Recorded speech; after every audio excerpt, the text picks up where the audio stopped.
Всем привет, друзья! Сегодня речь пойдет о моторном масле, которое очень популярно у тойотоводов нашей страны. Речь пойдет, как вы уже поняли, о масле Toyota. Многие заливают данный продукт и особо не спрашивают у продавцов, откуда это масло, что там внутри залито. Ведь написано Toyota, значит, по идее, там качественное масло, ведь Toyota не делает ничего плохого. На самом деле это так, но данное масло очень популярно у поддельщиков, так что, приобретая, будьте готовы, что там залито не то, что вы думаете. Потому что продавать моторное масло Toyota официально может только Toyota-центры вашего города, либо специализированные точки продаж, опять же Toyota, которые специализируются только на Toyota продукции. Так что будьте аккуратны. Ну давайте перейдем к главному, посмотрим, что же скрывается в канистрах под брендом Toyota. Вообще это сделать не так сложно, это может сделать любой желающий. Можете даже вот сейчас открыть интернет, зайдите в поисковике на сайт Toyota, официальный сайт Toyota в Японии, это toyota.jp. Так, нажимаем на поиск и вводим в строке поиска SDS латинскими буквами. Далее нажимаем на эту надпись, вот здесь немного пониже. Переходим на другую страницу. Тут как раз указаны масла, которые выпускаются под брендом Toyota. Вот, допустим, давайте вот нажмем на 0,20. Тут, кстати, много позиций этой вязкости. Так, что же нам говорит эта надпись GXTG? Делаем по самому простому, введем в поисковике, и вот вы видите, что данное масло производит ENEOS. Я думаю, вы в курсе об этом бренде, знаете, что это за представитель. Так, смотрим дальше. Другой документ с этой же вязкостью. И тут мы видим производителя ExxonMobil. Так, становится очень интересно. Документ от 20 марта 2020 года, совсем свежий. 0В16. Так, тоже ExxonMobil. Еще 0В16, но тут уже производитель Idemitsu. Видимо, в разные периоды масла выпускают разные предприятия. Тут тоже свежий документ, возможно, проводятся тендеры, либо что-то подобное. Так, переходим к самой популярной вязкости. 5.30. И тут ничего нового, тоже в роли производителя выступает ExxonMobil. Ну, для тех, кто вообще не в теме, ExxonMobil производит масла Mobil. Mobil 3000, Mobil 2000, там Mobil 1, если вы видели, Mobil Super, там большая широкая линейка представлена. Это одна из самых крупных мировых компаний. Предполагаю, что в канистре Toyota 5В30 залито вот такое вот масло. Mobil Super 3000 FE 5В30. Это лишь мое предположение. Давайте приблизимся более так к истине. Посмотрим сравнение. Сравнение сегодня будет, как и всегда, двухэтапное. Проверим на низкотемпературную текучесть и произведем тест на испаряемость. Участие примут 4 масла. Помимо Toyota это будет Mobil Super 3000 FE, Mobil 1 X1 и Idemitsu Zepro. Именно Zepro, так как только эта линейка производится в Японии. Ее часто используют в роли оригинального масла японские автопроизводители именно в своих канистрах. Mobil 1 X1, думаю, не будет использован в канистре Toyota, так как ценовая политика слишком отличается. Напомню, это топовая линейка Mobil, основа которого содержит ПАО плюс АН.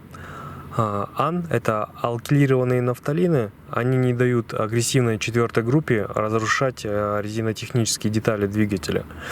Плюс они обладают полярными свойствами, создают масляную пленку, которая не истекает при простое двигателе. Это большой плюс, так как основной износ двигателя происходит именно в первые секунды запуска. Но вы, думаю, слышали об эстерах. Так вот, алкилированные нафталины выполняют ту же функцию, только гораздо лучше. Как говорил ранее, я предполагаю, что в канистре оригинальной Toyota плещется Mobil Super 3000 FE. В первую очередь об этом можно судить о конечной стоимости продукта. То есть ценовая политика у них практически одинаковая. Я, конечно, могу ошибаться, это всего лишь мое мнение. Возможно, что для Toyota ExxonMobil создает отдельную рецептуру масел. Сложно поверить, конечно, но это вполне возможно. Сравнение в текучести производится на небольшом стенде. Здесь применяются металлические шарики. Они одного веса и объема. Специально для хейтеров я показываю, что вес у них одинаков. В прошлых моих видео я использовал длинные колбы, и их было всего 2. Думаю, теперь стало гораздо лучше, ведь можно увидеть текучесть сразу 4 масел. Конечно бы еще найти машинку трения для полноты теста. Лично я в этом смысла особого не вижу, просто мои постоянные зрители некоторые очень хотят видеть данный тест. Для сторонников машинки трения хочу вам сказать, что сама по себе машинка трения никак не применима для моторных масел. Ее использование актуально только для трансмиссии. Внутри двигателя гидродинамическое трение, то есть трение металл-металл не возникает. Всегда между трущимися деталями присутствует тонкая пленка масла. В коробке же там другая ситуация. Там как раз таки и возникает трение металла и об металл. Там и другие масла используются соответственно. И тест моторного масла на трение не покажет истинную картину. Иногда даже наоборот запутает. Некоторые масла, которые имеют низкий коэффициент трения, совершенно не соответствуют никаким требованиям автопроизводителей. Но если мои зрители хотят видеть это в моих видео, я готов приобрести такой прибор. Осталось только найти готовую модель. Оставляем наши масла в морозильной камере на сутки, а тем временем произведем тест на испаряемость. Тест будет проходить при средней температуре 210 градусов Цельсия. Наливаю в емкости одинаковый объем масла.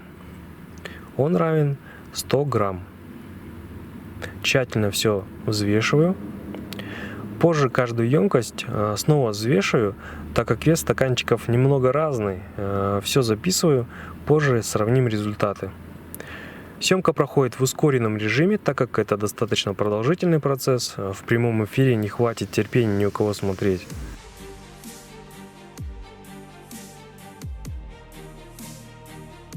В прошлом подобном сравнении я вызвал негодование у представителей Одинола. Я их прекрасно, конечно, понимаю. Если в этом сравнении произойдет что-то подобное с Мобилом или Демицу, прошу отнестись с пониманием. Ведь моя лаборатория не имеет мировой аккредитации и даже лицензии никакой на это у меня нет. Данные тесты произвожу исключительно в своих личных целях и просто делюсь этим с вами. Конечно, лабораторный анализ покажет гораздо правдивый и развернутый результат, но мои тесты может повторить каждый, и результаты будут в принципе очевидны. Наблюдаем постепенное потемнение масла, но в первую очередь темнеет и Демицу. Температура нагрева абсолютно одинаковая в рамках погрешности пирометра. Стараюсь при перемещении не поднимать емкости в воздух, а постепенно перемещать их по плитке. Опять же, ради равномерного нагрева. Мне постоянно, конечно, говорят, что в двигателе нет такой температуры, что масло в двигателе около 100 градусов. Да, в картере температура масла плюс-минус равна температуре антифриза, совсем малость выше. Но у нас масло не только смазывает, но и отводит тепло от деталей. Дно поршня остужает тоже масло, и там температура в среднем равна 300 градусов. Но это, конечно, зависит от режимов езды тоже. Это кратковременный нагрев, но он в значительной степени оказывает свое влияние на общий ресурс масла. В данном тесте процесс старения происходит в суперускоренном промежутке времени. Но наша задача определить испаряемость. Чем она будет ниже, тем для нас лучше. И так, спустя час заканчиваем процедуру нагрева, а то скоро что-то может вспыхнуть, чувствую. Плита отказалась отключаться, как положено. Видимо, ресурс кнопки тоже закончился. Не дожидаясь полного остывания масла, перейду к взвешиванию.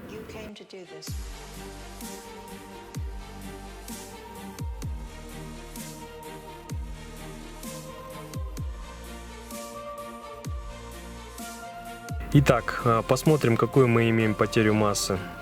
Начнем с самого худшего результата. 4-е место. Idemitsu Zepro. Она потеряла 4,5 грамма.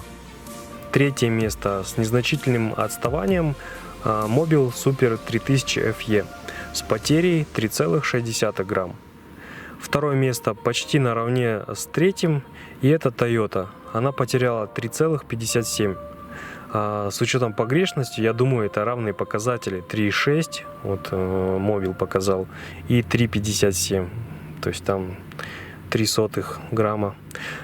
И первое заслуженное место у Mobil 1 X1 по праву занимает эту строчку с потерей 2,63 грамма. В итоге мы видим, что Toyota и Mobil Super 3000 потеряли практически одно и то же количество массы. Из этого, я думаю, вывод напрашивается сам собой. Ну давайте посмотрим на текучесть при минус 25 градусах Цельсия.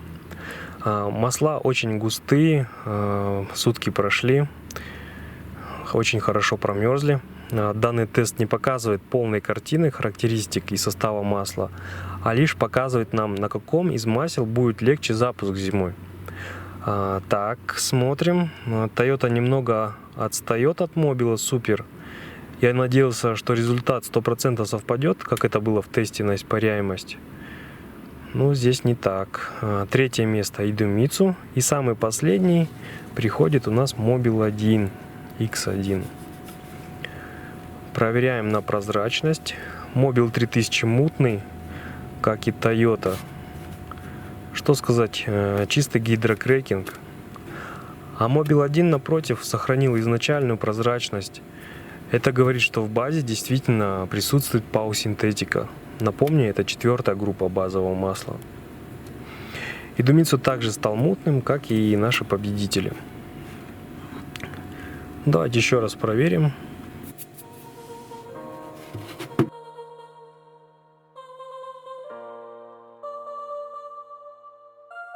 Все то же самое, также такой же результат. Из данного сравнения я могу сделать вывод, что заменить оригинальное масло Toyota можно спокойно Mobil Super 3000 FE. По высокотемпературным показателям они равны, а по текучести Toyota немного позади. Это плюс уже Mobil.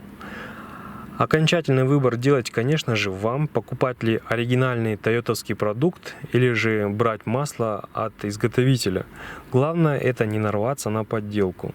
При покупке масел, даже у проверенных продавцов, всегда спрашивайте, кто поставщик продукции. Проверьте данную информацию. Сейчас это не составляет труда. Все есть в интернете. Проверяйте сертификаты. В общем итоге, потраченное время окупится вам долгой жизнью вашего двигателя. От себя попрошу оценить данный ролик. Также можете поделиться со своим другом, тойотоводом. Может, кому-то эта информация чем-то поможет. Ваша подписка на канал – это главный мой стимул в развитии. Спасибо вам, друзья. Увидимся в следующем ролике. Всем пока.